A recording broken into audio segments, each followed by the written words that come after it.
Most men think attention-seeking behavior is a woman being needy. They're wrong. And that single misread, that one quiet, almost invisible mistake in interpretation, is costing them the connection they actually want. Here's what's true. When a woman hasn't been intimate in a long time, and I don't just mean physically, I mean genuinely connected, genuinely seen, she doesn't become less expressive, she becomes more precise. Her signals get quieter on the surface and louder underneath. And if you don't know how to listen beneath the surface, you'll see her behavior and call it clingy, confusing, or just plain a lot. But a small number of men understand what's actually happening in those moments. And those men don't just get her attention, they get her trust. They become the person she keeps coming back to. Not because of tricks, not because of clever lines, but because they understood something that most men never bother to learn. Stay with me, because what I'm about to share isn't from a dating coach's opinion or a list of tips you've already heard.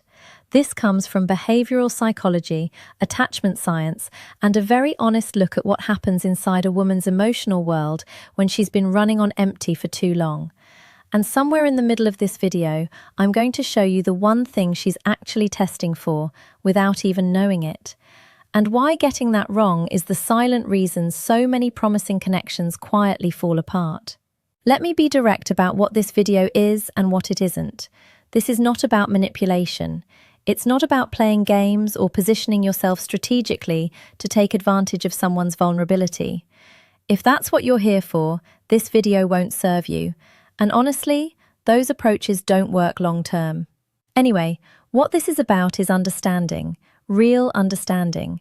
The kind where you walk away from this video and you're able to look at a woman's behavior and actually decode it not as something being done to you, but as something being communicated through her because she doesn't yet feel safe enough to say it plainly.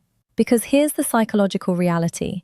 A woman who hasn't been genuinely intimate emotionally, physically, or both for an extended period of time undergoes a very specific internal shift.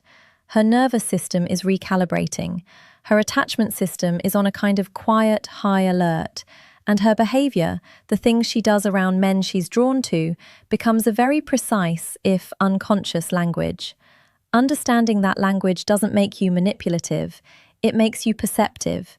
And in the world of human connection, perception is the skill. By the end of this video, you'll understand 3 psychological triggers, 3 deep, consistent patterns of behavior that emerge from this specific emotional state. I'll know what they mean, why they happen, and how the way you respond to them either builds something real or quietly destroys it before it even starts. Let's talk about what most men do wrong, because the mistake isn't obvious. It's not some glaring error, it's subtle, and that's what makes it so costly.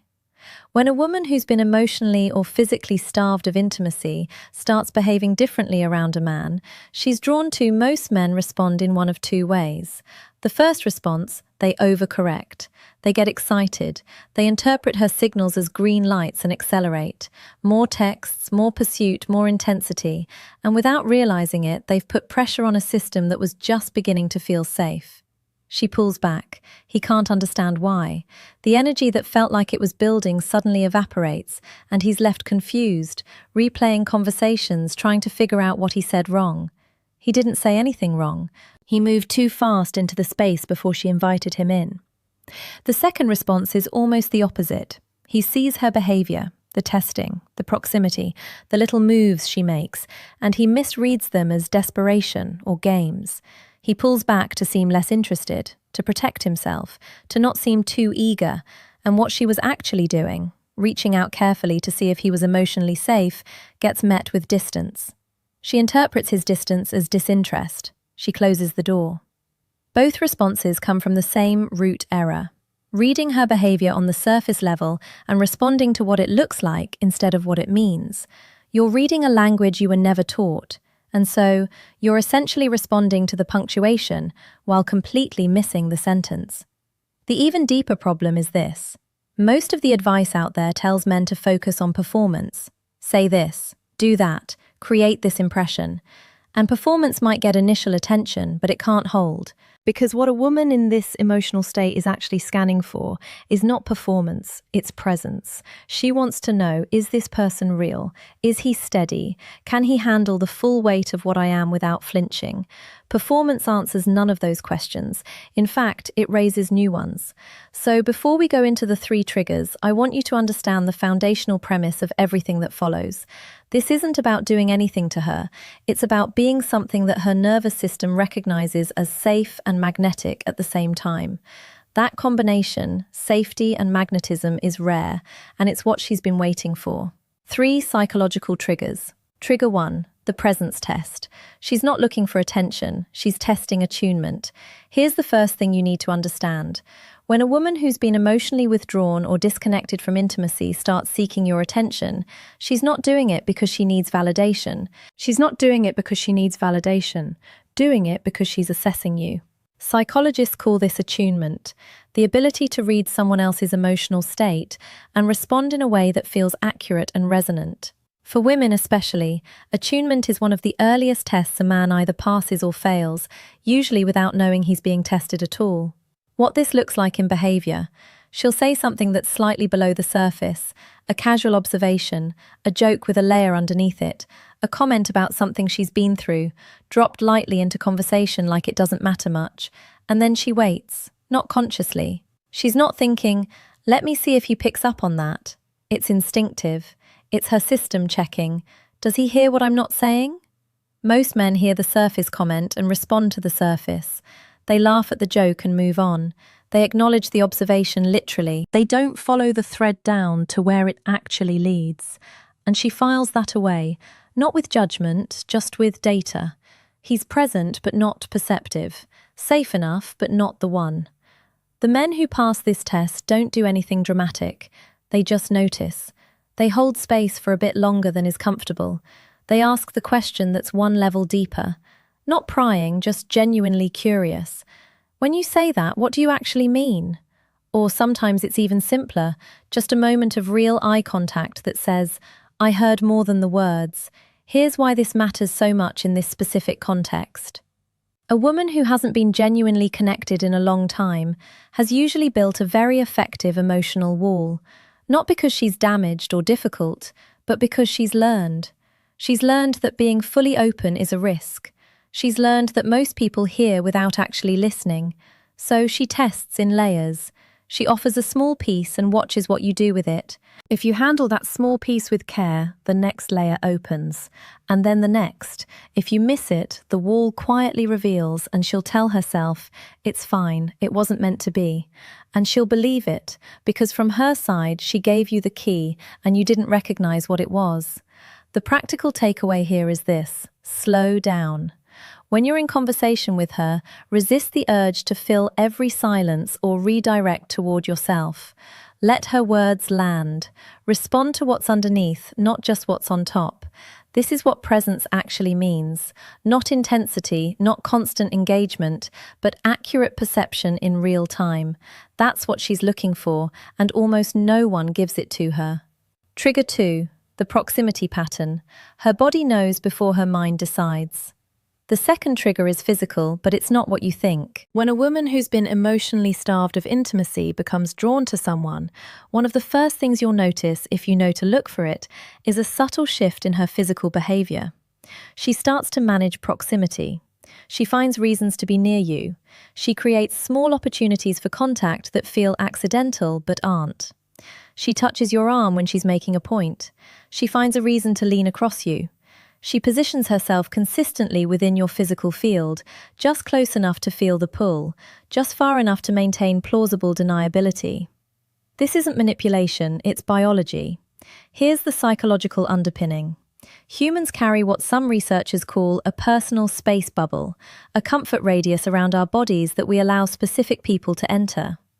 The interesting thing is that this bubble isn't just about safety, it's also about desire. When we're attracted to someone, we begin unconsciously shrinking that bubble. We allow them closer and we test their response. For a woman who's been emotionally or physically disconnected from intimacy for an extended period, that bubble has often become very defended. She's used to keeping people at a managed distance. The fact that she's allowing it to shrink around you, even in small, deniable ways, is actually a significant signal. But here's where most men go wrong with this one. When they notice her physical proximity, they interpret it as a signal to escalate, to move into the space she's created, to match her energy with forward physical momentum. And sometimes that works, but often what it actually does is remove the tension she needs to feel drawn toward you. Desire is born in the space between two people, not in the collapse of it. What she's actually looking for when she manages proximity is a specific kind of response, warmth without urgency. She wants to feel your awareness of her without feeling pressure from it. She wants to know you notice that you're not oblivious, that you're not treating her like furniture, but that you're also not leaning in with a hunger she hasn't yet invited. The man who can hold that space with calm confidence creates something very specific in her nervous system: safety with electricity. She feels both drawn and at ease. That combination is extraordinarily rare for women, particularly women who have been emotionally or physically disconnected for a long time, because what they've often experienced is a binary, either men who feel safe but create no spark, or men who create a spark but feel fundamentally unsafe. The man who can hold both at once becomes almost irresistible to her, not because of a technique, because of who he actually is in that moment. So, when you notice the proximity pattern, when she's finding ways to be near you, creating small accidental contacts, the move is not to escalate. The move is to acknowledge without amplifying. Let her know you see her. Let her feel your warmth, but stay rooted in yourself. Don't lunge for the invitation. Let the space between you do the work. That space is not emptiness. That space is potential, and she can feel it. Trigger 3, the emotional risk signal. This is what she's actually asking you. Now we get to the third trigger, and I told you at the beginning there would be one insight that separates the men who really understand this from everyone else. This is it. When a woman who's been disconnected from intimacy for a long time finally starts allowing herself to feel something for someone, she will at some point, often when neither of you is expecting it, say or do something vulnerable, something that cost her something emotionally to share. It won't announce itself as vulnerability, it rarely does. It might come in the form of a story about her past, a quiet admission about something she's afraid of, a moment where she lets something slip that she then almost immediately tries to walk back or minimize. Anyway, it doesn't matter. Sorry, I don't know why I'm telling you this. Pay very close attention to those moments because what she has just done is offered you an emotional risk. She has stepped outside her protected zone and handed you something real. And what she's doing in that exact moment, consciously or not, is asking one specific question. Are you safe with the parts of me that are hard to carry? This is the test that matters most.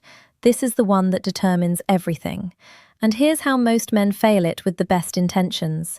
They respond to her vulnerability with logic. They try to solve the problem she's described. They offer a reframe, a perspective, a reassurance that minimizes the weight of what she shared. You shouldn't feel that way. That wasn't your fault. You're too good for that anyway. Or they respond by mirroring vulnerability back immediately, reflexively, as a way to bond. That's so funny. Something similar happened to me, and suddenly the conversation has become about them. Neither response is wrong in a vacuum, but in this specific context, they both communicate the same thing. I am not comfortable sitting with the weight of what you just gave me. And she feels it not as a judgment, just as data. He's kind, but he can't hold this. And quietly, carefully, she begins to rebuild the wall. The response that changes everything is both simpler and harder than most men realize. You don't solve it. You don't immediately share your own story. You don't rush to make her feel better by minimizing what she felt. You hold it. You let what she said actually land. You let the silence sit for a moment without filling it. And then when you speak, you reflect it back with care, not with analysis, not with advice, with recognition. That sounds like it really stayed with you. I can understand why you'd carry that. Thank you for trusting me with that. That's it. That's the whole move. And I know it sounds small. I know it sounds almost too simple to be the key to something this important, but this is backed by decades of research in emotional attunement, attachment theory, and therapeutic communication. When someone is vulnerable and the other person responds with recognition instead of solution, the emotional bond that forms is categorically different from anything that can be created through charm, humor, or even physical attraction. It creates what attachment researchers call a secure base experience. The feeling that this person is someone I can be fully myself around without being managed, fixed, or minimized. For a woman who has been emotionally starved for an extended period, that experience is almost electric because it's what she's been missing. It's what no amount of surface-level connection has given her. And the man who gives her that just once, just a single moment of real recognition, becomes fundamentally different in her mind from every other man she's encountered. He becomes the one who actually sees me. And once a woman feels truly seen, not performed for, not impressed, not strategically pursued, but genuinely seen, her attraction operates from an entirely different place. It's no longer tentative, it's not hedged. It becomes something she actively wants to protect and nurture. That's the shift you're after. Not manufactured, not performed, earned through the one thing almost no one teaches: the ability to receive someone's vulnerability with quiet, grounded recognition. Let's bring this out of the theoretical and into the real world, because I want this to be useful, not just intellectually interesting. You're talking with someone, you've noticed the signs we discussed, she's running the attunement test, you can feel it, she's managing proximity. Something in the conversation has given you a sense that she's been through a period of real emotional isolation. Here's what you do, and more importantly, what you don't do. You don't perform. The moment she senses that you've shifted into a role, the supportive guy, the emotionally intelligent man, the guy who gets it, she'll feel it, and it will feel hollow. People who've been emotionally disconnected for a long time become extraordinarily sensitive to inauthenticity. Their calibration is sharper than average because they've had to rely on it. What you do instead is stay genuinely curious. Curiosity is not a technique, or it's a state of being. When you're actually curious about someone, not to gather information, not to find an angle, but because they're genuinely interesting to you, that comes through in a way that no amount of practice behavior can replicate. Ask questions you don't know the answer to, not interview-style questions, actual questions that come from something she said that made you want to know more. You mentioned that thing earlier. What was that actually like for you? And then listen. Not to respond, just to hear. In terms of presence, put the phone away, not as a statement, just as a natural expression of the fact that she's more interesting to you than anything on a screen. That's it, that's simple. When she creates proximity, meet it with warmth, not urgency. Smile naturally. Make real eye contact, not intense, not prolonged beyond what's comfortable, just real. The kind of eye contact that says, "I'm here, I see you, and I'm not in a hurry." When she says something vulnerable, resist the first impulse, which is almost always to solve or redirect. Breathe. Let it land. Then say something that shows you heard the weight of it, not just the surface. You don't need to say much. Sometimes the most powerful response to a genuine disclosure is simply, "I hear you," said slowly with full presence. And in terms of your own emotional posture throughout all of this, stay grounded in yourself. Not distant, not guarded. Grounded. There's a difference. Grounded means your sense of self isn't contingent on how she's responding to you in any given moment. You're not scanning for approval. You're not recalibrating every few minutes based on her energy. You're just there, steady, real. That steadiness is magnetic in a way that almost nothing else is, especially for a woman who has been in an emotional environment that's been anything but steady. She doesn't need you to be perfect. She doesn't need you to say the right thing every time. She needs to feel that you're actually present, actually curious, and actually capable of handling her, all of her without flinching. That's the whole game. That's all it is. If what I've shared today resonates with you, not because it's clever, but because somewhere in it you recognize something true, then you're already ahead of where most men are. Understanding this stuff, really understanding it, isn't something that happens in one video. It's a gradual recalibration, a slow shift in how you show up with people, not just romantically, but across all of your relationships. Because the principles we've talked about today, attunement, emotional safety, the ability to hold someone's vulnerability without rushing to manage it, these aren't pickup tactics, they're human connection skills. And if you want to keep going deeper, If you want to understand the full psychological landscape of attraction, desire, and emotional connection from a place that's grounded in real research and real self-awareness, then I'd encourage you to explore the other content on this channel. Not because I want to build a following, but because the work of becoming genuinely emotionally intelligent is one of the most worthwhile things a man can invest in. It changes how you show up everywhere, in relationships, in friendships, in the way you understand yourself. And the first step is always the same. Get curious about other people. Yes, but first about yourself. What are your patterns? Where do you escalate when you should slow down? Where do you pull back when what's actually needed is presence? Where do you solve when what someone needs is simply to be heard? Those are the questions worth sitting with. Let me leave you with this. We live in a world that teaches attraction as a performance. Say these words, create this impression, play this role, and some of that works briefly, superficially, in the way that any performance can hold a room for a moment. But what we're really talking about today is something different. We're talking about the kind of connection that doesn't need maintenance because it's built on something real. The kind that doesn't require you to always say the right thing because your presence itself has already communicated what matters most. When a woman hasn't been genuinely intimate for a long time, when she's been running on the emotional equivalent of empty, and she begins to reach out to test, to move closer in the quiet ways we've described today, she's not doing something irrational or confusing. She's doing something deeply human. She's asking without words whether you are the kind of man who can be trusted with the full weight of another person, whether you can be present without being pushy, whether you can be warm without being overwhelming, whether you can hear the thing beneath the thing, the fear, the longing, the hope that's been sitting quietly under years of careful self-protection. And if you can do that, if you can show up with the attunement, the grounded warmth, and the capacity to simply hold what she gives you without rushing to fix it or possess it, you won't have to pursue her. She'll stop running, not because you did everything right, but because you made her feel something she'd almost stopped believing was possible, that she could be fully herself with someone and that would be enough. That's the real foundation of attraction. That's what desire actually follows. Not a performance, not a strategy, a person who is genuinely, quietly, unshakably present. Be that person, not for her, for yourself first, and let what's supposed to find you. If this landed for you today, if you found yourself nodding somewhere in the middle, or if it gave you something to think about, drop a comment below and tell me which of the 3 triggers resonated most. I read everything. And if you're not subscribed yet, take a moment to do that. Not because I need the numbers, but because the conversations we have on this channel are worth staying in.